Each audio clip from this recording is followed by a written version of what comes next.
Hello everyone, welcome to சிசெட் அறிவு. நான் உங்கள் அறிவழகன் ராமச்சந்திரன். 2024 சிசெட் வந்து பாத்தீங்கன்னா நம்ம லாஸ்ட் கிளாஸ்ல ஒரு பார்ட் 1ல சில கொஸ்டின்ஸ் தான் சால்வ் பண்ணியிருந்தோம். இன்னைக்கு பார்ட் 2 ஸ்டார்ட் பண்ண போறோம். சரிங்களா? ஒரு விஷயம் தெளிவா ஞாபகம் வச்சுக்கோங்க. ஒரு கொஸ்டினை இப்படிதான் அப்ரோச் பண்ணணும் அவசியம் கிடையாது. எக்கச்சக்கமான கான்செப்ட் இருக்கு ஒரு கொஸ்டின் அப்ரோச் பண்றதுக்கு.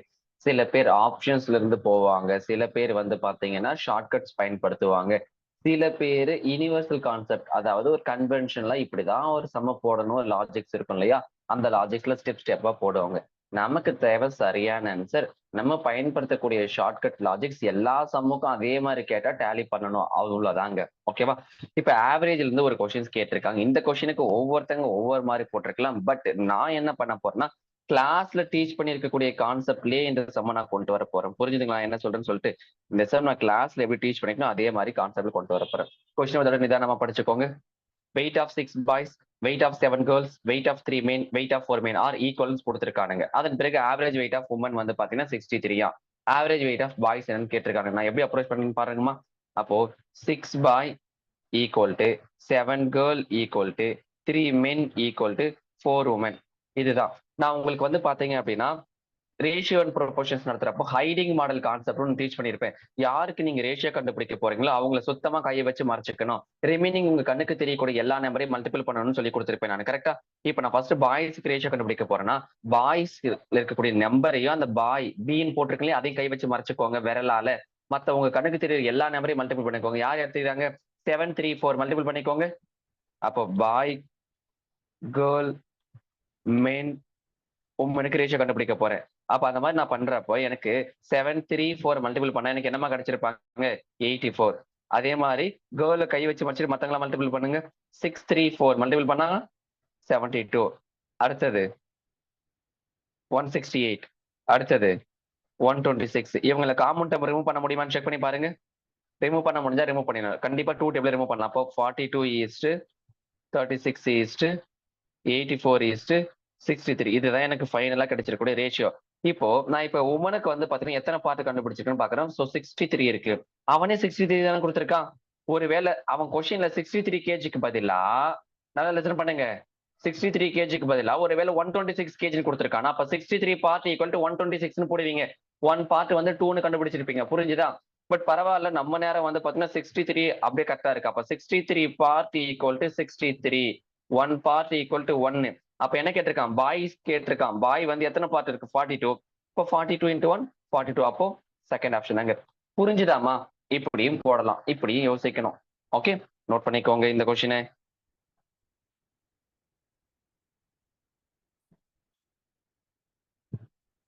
அடுத்தது கேலண்டர்ல இருந்து ஒரு கொஸ்டின்மா. இந்த மாதிரி கொஸ்டின்ஸ் எல்லாம் ஒவ்வொரு வருஷமும் ரிப்பீட்டட் பண்ணிட்டே இருக்காங்க. சரியா? சம் ஈஸி தான். சோ 2025 வந்து பாத்தீங்கன்னா கொடுத்திருக்காங்க. இதே மாதிரி 2025ல வந்திருக்கிற மாதிரியே மறுபடியும் எப்ப கேலண்டர் வரும்னு கேட்டிருக்காங்க. புரிஞ்சுதா? ஒவ்வொருத்தங்க இதுக்கும் சம் லாஜிக்ஸ் இருக்கு, ஷார்ட்கட்ஸ் இருக்கு. சில பேர் டக்குன்னு லீப் இயர் கான்செப்ட் வச்சு போடுவாங்க. நான் அப்படி சொல்லிக் கொடுக்க போறது கிடையாது. ஏன்னா சொல்லிக் கொடுத்தா நீங்க இன்னும் சம் ஈஸியா சால்வ் பண்ணிடுவீங்க. அதனாலதான் அப்போ அதுல கிளாஸ் எல்லாம் உங்களுக்கு சொல்லிக் கொடுக்குறேன். இப்போ நார்மல் ஷார்ட்கட்ஸ் சொல்லிக் கொடுக்குறேன். சரியா? வாங்க.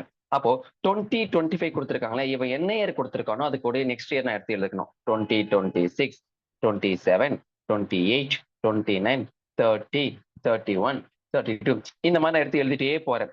அப்ப 2026 லீப் இயரா நார்மல் இயரா பாக்குறேன். ஸோ 2026 என்னது? ஒரு நார்மல் இயர். அப்ப ரிமைனிங் டேஸ் 1 இருக்கும். 27ல நார்மல் இயர், ரிமைனிங் டேஸ் 1 இருக்கும். 28 லீப் இயர், ரிமைனிங் டேஸ் 2 இருக்கும். 29ல 1, 20 அதாவது 30ல 1, 31ல 1, இந்த 32ல 1. இந்த மாதிரி நான் எடுத்து எழுதும்போது ஃபர்ஸ்ட் எங்க 7 வருதுன்னு செக் பண்ணி பாக்குறேன். அந்த ரிமைனிங் டேஸ் ஆட் பண்ணி பார்த்தா 1 2 4 5 6 7. அப்ப இங்கதான் 7 வருது. அப்ப 2031 அப்படின்றது தான் 2025 இருக்கிற மாதிரி சேமா இருக்கும். அப்போ ஆப்ஷன் சி 2031 தான். நோட் பண்ணிக்கோங்கம்மா.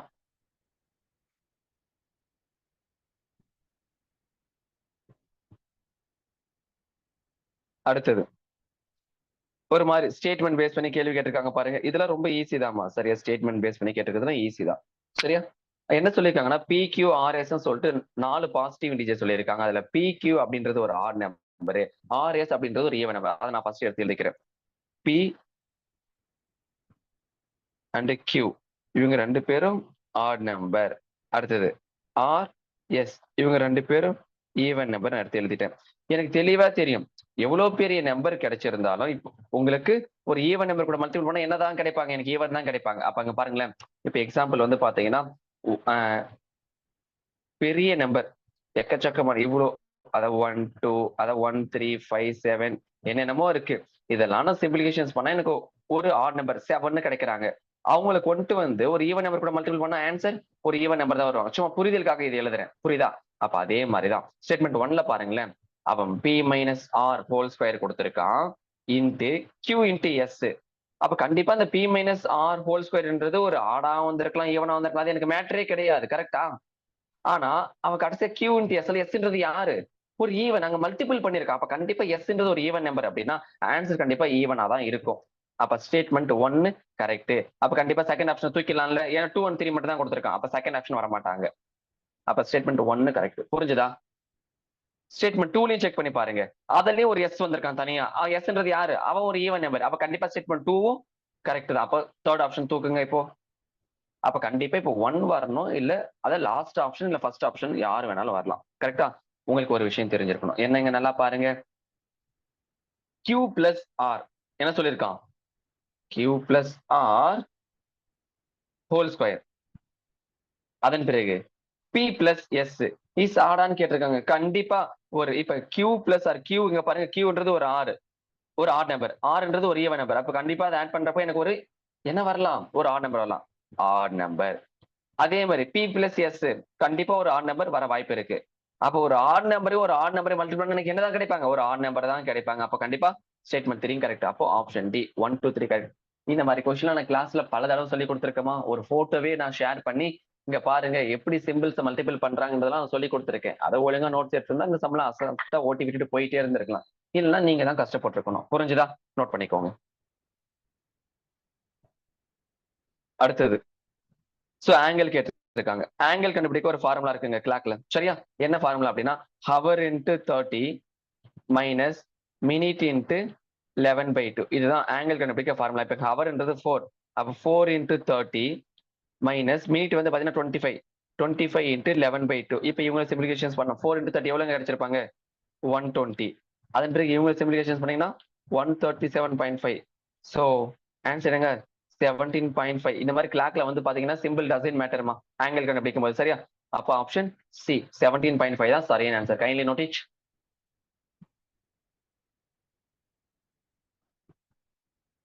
ரொம்ப முக்கியமான கியூப் பேஸ் பண்ணி. சரியா? இந்த மாதிரி கியூப் கொஸ்டின்ஸ்லாம் ரொம்ப லாஜிக்ஸா மூவ் பண்ணிருக்கோம். ஓகேவா? சோ கொஸ்டின் ஒரு தடவை தெளிவா படிச்சுக்கோங்க. What is the least possible number of cuts required to cut a cube into 64 identical பீசஸ்மா. அப்ப 64 ஐடென்டிக்கல் பீஸ்னா என்னமா? அவன் என்ன பத்தி பேசியிருக்கான்? 4x4x4 பத்தி பேசியிருக்கான். கிளாஸ் இதையும் டீச் பண்ணிருக்கேன். அப்படியே ரிப்பீட்டட் தான். அப்ப நான் எப்படி கியூப் கட் டிரா பண்றேன் பாருங்க.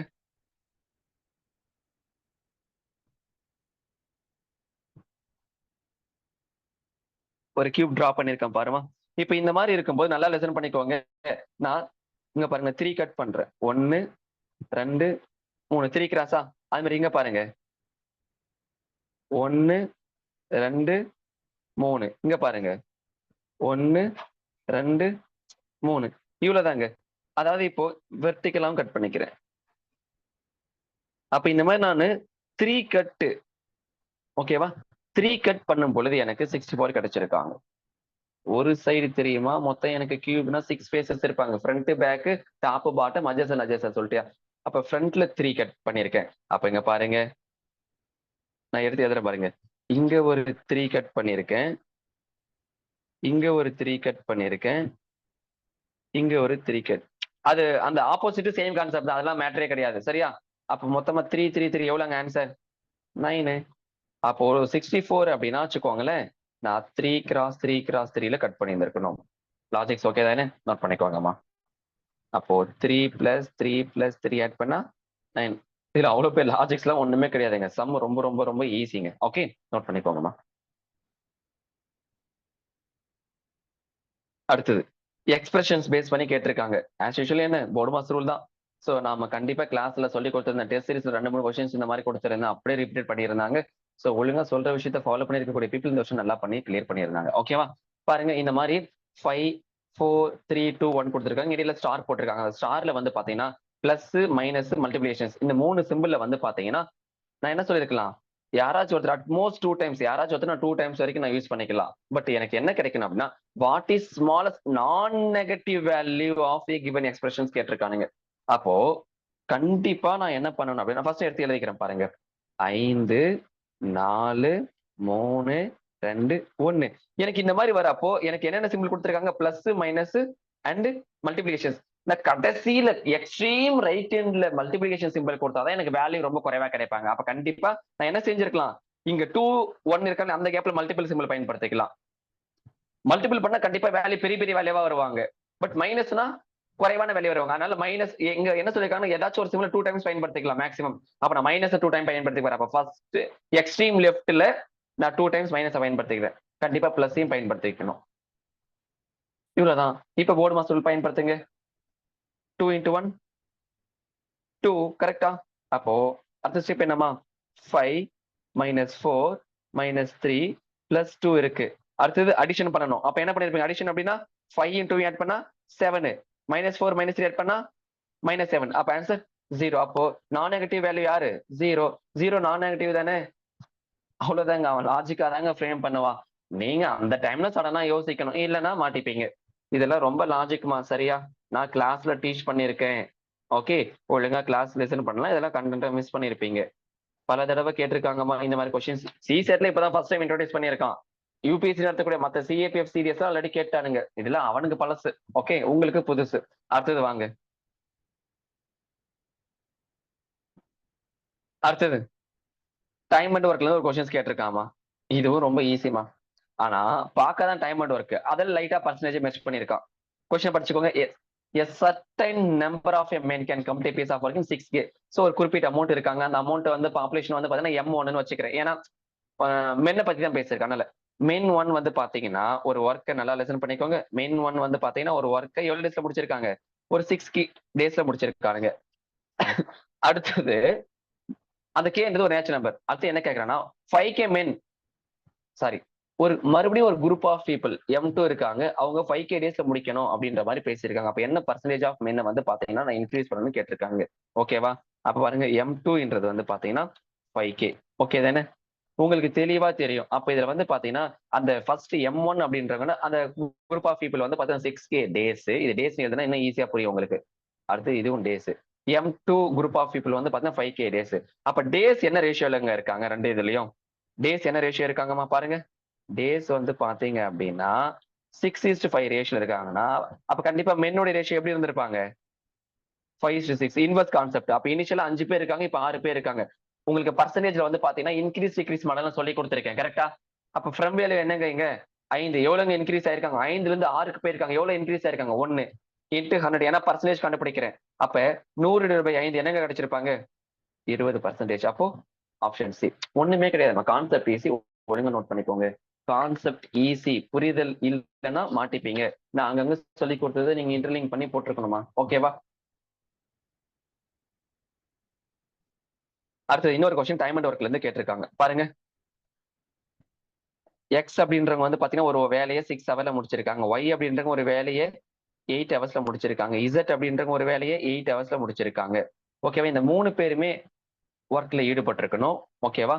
அதன் பிறகு 1 ஹவர் இப்போ ஒருத்தர் வேலைக்கு போறாரா, அவர் மட்டும் தான் போவாரு. அடுத்த 1 ஹவர் வேற ஒருத்தர் வருவாரு. புரிஞ்சுதுங்களா?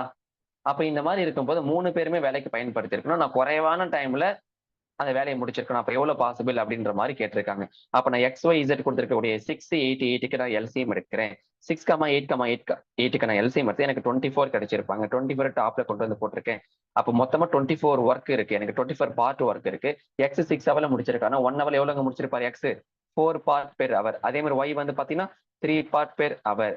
Z வந்து பாத்தீங்கன்னா 3 பார்ட் பெர் ஹவர். இந்த மாதிரி இருந்திருக்கு. கரெக்டா? அதன் பிறகு வந்து பாத்தீங்கன்னா நல்லா லெசன் பண்ணிக்கோங்க. எனக்கு யார் இதுல மேக்ஸிமம் ஒர்க் டக்குன்னு முடிக்கிறாங்க குறைவான நேரத்துல? எக்ஸ். அப்ப ஏ தான் எக்ஸ் தான் வந்து பாத்தீங்கன்னா ஃபர்ஸ்ட் டைம் போறாரு. அப்ப எக்ஸ் போயிட்டு 4 பார்ட் ஒர்க் முடிக்கிறாரு. அடுத்து ஒய் இசட் 2 பேருமே 3 தான். அதனால யாரை வேணாலும் எடுத்துக்கலாம். அப்ப அகைன் ஒரு 3. மறுபடியும் மேக்ஸிமம் யார் வரா? எக்ஸ் தான். அப்ப 4 3 4 3 நான் 4 3 எடுத்திருக்கேன். இப்ப இங்க பாருங்களேன். அப்ப இந்த மாதிரி வரும் பொழுது இது ஃபர்ஸ்ட் ஹவர், இது செகண்ட் ஹவர், இது தேர்ட் ஹவர், இது ஃபோர்த் ஹவர், இது ஃபிஃப்த் ஹவர், இது சிக்ஸ்த் ஹவர். மொத்தமா எனக்கு 24 ஒர்க் இருக்கு கரெக்டா. டோட்டல் ஒர்க் என்ன இருக்கு? 24 பார்ட் இருக்கு. இப்ப 6 மணி நேரத்துல எனக்கு 21 ஒர்க் முடிஞ்சிருச்சு கரெக்டா. 21 பார்ட் எனக்கு completed.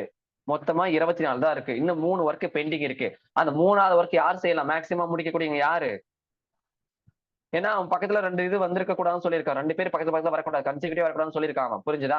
Nobody X Y Z வந்து 3 பேருமே பக்கத்துல வரக்கூடாது. அதாவது ஒய் ஒய் வரக்கூடாது, எக்ஸ் எக்ஸ் வரக்கூடாது, இசட் இசட் வரக்கூடாதுன்னு சொல்லியிருக்கான். அப்ப அடுத்தது கண்டிப்பா எனக்கு வந்து பாத்தீங்க அப்படின்னா மேக்ஸிமம் ஒர்க் முடிக்கக்கூடிய பாசிபிலிட்டி யாருக்கு இருக்கு? எக்ஸ் இருக்கு. ஆனா எக்ஸ் வந்து பாத்தீங்கன்னா 4 பார்ட் முடிப்பாரு 1 ஹவர்ல. ஆனா எனக்கு இன்னும் எவ்வளவு ஒர்க் தான் பெண்டிங் இருக்கு? 3 ஒர்க் தான் பெண்டிங் இருக்கு. அப்போ 3/4 3/4 முக்கால் மணி நேரத்துல முடிச்சிருப்பாங்க. அப்ப வந்து பாத்தீங்கன்னா ஏற்கனவே ஒரு 6 ஹவர், இது ஒரு என்ன இருக்கு? 3/4 மணி நேரம். அது எப்படி சொல்லுவீங்க? 45 மினிட்ஸ் சொல்லி இருப்பீங்க. அப்ப 6 மணி நேரம் 45 நிமிஷத்துல டோட்டல் ஒர்க் முடிச்சிருப்பாங்க. அது என்னது? மினிமம் ஷார்ட் பீரியட்ல முடிச்சிருவாங்க. அப்போ ஆப்ஷன் சி தாமா சரியான ஆன்சர். லாஜிக்ஸ் ரொம்ப ஈஸிங்க. இதே மெசம் கிளாஸ்ல நான் எப்படி இந்த 3/4 ஹவரா கன்வெர்ட் பண்றதுன்னா கிளாஸ்ல சொல்லி கொடுத்துருக்கேமா. சோ ஒழுங்கா நோட் பண்ணிக்கோங்க. புரிஞ்சுதுங்களா? சோ பார்ட் 2 டிஸ்கஷன்ஸ் ஓவர்மா. இதுல ஒரு 8 கொஸ்டின் சால்வ் பண்ணியிருக்கேன். சோ பாத்துக்கோங்க. ப்ராப்பரா நோட்ஸ் எடுத்துக்கோங்கம்மா எல்லாருமே. புரிஞ்சுதுங்களா? சோ ஆஸ் யூசுவல் சொன்ன மாதிரி தான். சோ நம்ம சிசெட் அறிவு யூடியூப் சேனல் அண்ட் சிசெட் அறிவு டெலகிராம் சேனல்ல அவ்வளோ வீடியோஸ் இருக்கும் வித் ரெஸ்பெக்ட் டு சிசெட்டுக்காக. ஸோ ப்ராப்பரா பார்த்து நோட்ஸ் எடுத்துக்கோங்க. எக்ஸாம்ஸ் கிளியர் பண்ணுங்க. ஓகேங்களா? டேக் கேர்மா. Thank you so much.